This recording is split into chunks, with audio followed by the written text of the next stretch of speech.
حضرت موسیٰ علیہ السلام کا واقعہ یاد کیجئے. سامنے سمندر آ گیا ہے، قوم دیکھتی ہے پیچھے کہ گرد و غبار کا طوفان ہے. معلوم ہوا کہ فرعون اپنے لشکر سمیت آ گیا.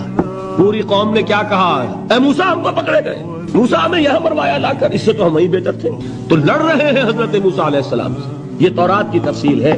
اس وقت موسیٰ کا جواب کیا ہے؟ اللہ ان معی ربی سیہدین، نہیں، میرے ساتھ میرا رب ہے، وہ راستہ دے گا.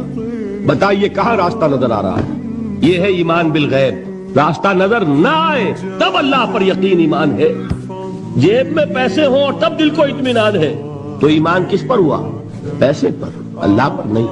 جب وسائل و ذرائع نہ ہو اور پھر یقین ہو اللہ مسبب الاسباب ہے، وہ اسباب کا پابند نہیں ہے، وہ اسباب کا محتاج نہیں ہے، اسباب اس کے محتاج ہیں. اگر یہ یقین ہے تو اللہ پر ایمان ہے، یہ نہیں ہے تو تمہارا ایمان اسباب پر ہے.